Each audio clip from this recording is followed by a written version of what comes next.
Alright, so you think you're hardcore because you surfed Mavericks in January. Cute. What if I told you there's a wave so remote, so ridiculously extreme that it makes Nazare look like a kiddie pool at a Holiday Inn? Welcome to the Heard and McDonald Islands, where the waves look perfect, the water is literally freezing, and your biggest concern isn't getting caught inside, it's getting eaten by a leopard seal. Can you actually surf an active volcano in the middle of the Southern Ocean? Where the hell is this place? Picture this. You're sitting in an apartment in Australia, sipping your morning coffee, checking the surf forecast. You zoom out on the map, further, keep going, past Tasmania, past everything. Congratulations, you found Heard Island. The main island features Mawson Peak, an active volcano that's 2,745 meters tall and actively erupting because apparently the freezing water and hurricane winds weren't enough of a challenge. Mother Nature really said, you know what, this needs lava. Back in the early 70s, a group of Australians actually summited Mawson Peak, the swell, aka the good news. Okay, here's where it gets spicy. The waves at Heard Island are chef's kiss, theoretically perfect. The island sits directly in the path of what sailors lovingly call the roaring 40s and furious 50s. These aren't energy drinks, they're latitude bands where storms circle Antarctica with absolutely nothing to stop them. It's basically nature's wave pool. Except the wave pool is the size of the Southern Ocean and it wants you dead. Year-round groundswell that would make Indo jealous. Waves regularly hitting 10 to 15 meters in open ocean. That's 30 to 50 feet for our American friends. Long period swells 15 to 20 plus seconds that have traveled thousands of kilometers to greet you. Volcanic reefs and points that probably create the most perfect barrels you'll ever ride. The west and north coasts are absolutely getting pummeled by swell 24/7, while the east side might offer some protection when things get really spicy. And by really spicy, I mean unsurvivable. There are many places on this island that could probably be a world tour venue, if the world tour included mandatory survival training and a waiver the size of a phone book. Best time to surf? Spoiler, there isn't one. So when should you go? Well, let me break down your options. Summer, December to February, least likely to die season. Temperatures soar to a balmy 0 to 5 degrees. Break out the board shorts. Just kidding. You'll be dead in 3 minutes. 24-hour daylight in peak summer, which means you can watch the massive swells all day long. Still getting absolutely hammered by storms, but like survivable storms. If you're going to attempt this suicide mission, this is your window. Winter, June to August. Laugh out loud. Laugh my ass off even. Temperatures well below freezing. Perpetual darkness like you're surfing in Mordor. Storms that would sink the Titanic twice. The only people who should consider this are people who are currently being chased by something worse. Spring, fall. Still terrible. Don't do it. Seriously. Even in good conditions, you're looking at water cold enough to give you brain freeze just by looking at it. Winds that could kite surf you to New Zealand involuntarily, and weather patterns that can change faster than your ex's mood. How to get there? The oh no section. Alright, you're committed to this terrible idea. Let's talk logistics. First question. Are you rich? Not I drive a nice car rich. I'm talking I could buy a nice house, but instead I want to freeze in the Southern Ocean rich. Option 1. Become a scientist. Join an official Australian Antarctic research expedition. Spend 5 years getting relevant qualifications, finally get approved for the trip, arrive at the island with a team of serious scientists. Hey guys, anyone want to go surfing? Get sent home immediately. Mission failed. Option 2. Private yacht expedition for millionaires only. Charter an ice-strengthened expedition vessel. You know, the same kind they used to go to Antarctica. Budget, $500,000 minimum. And that's if the captain likes you.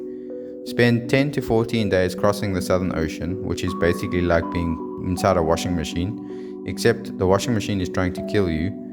Hope your crew knows what they're doing because you're entering the most hostile marine environment on Earth. Fun dinner conversation. Hey, remember that time we spent $500,000 to maybe catch some waves if we don't die? Option 3. Swim from Australia. Don't do this. You'll die. I'm not joking.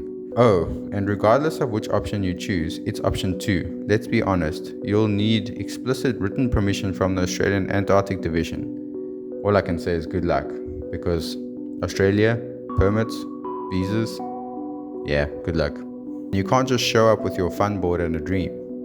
The application process involves explaining why you need a visit. I'd love to be in the room when someone submits "sick barrels, bro" as their scientific justification. The dangers, where it gets real. Okay, comedy break over. Let's talk about why this is generally one of the worst ideas in surf history. The cold, your main villain. Water temperature, 0 to 2 year round. However, in some parts, water can be warm due to volcanic activity.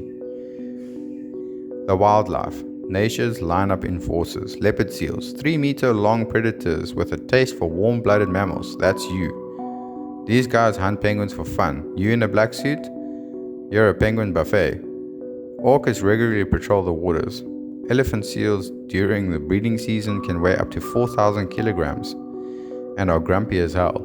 Great white sharks are probably down here too, just for completeness. The weather, the final boss. Winds that regularly hit 100 kilometers per hour. Visibility drops to 0 when fog rolls in. Waves can go from clean 6-foot nightmarish to 30-foot in a matter of hours. No weather station on the island, you're basically guessing. If a storm comes in, there's nowhere to hide. Isolation. The reality check. Nearest hospital, Australia, about 2 weeks away by boat. No coast guard, no rescue helicopters, no lifeguards. If something goes wrong, you're solving it yourself. Broke a leash? That's annoying. Satellite phone is your only connection to civilization.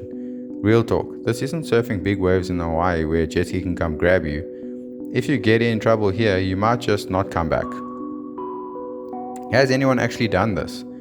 So after all of this, the perfect waves, the impossible logistics, the deadly conditions, has anyone actually surfed Heard Island? Short answer, nope.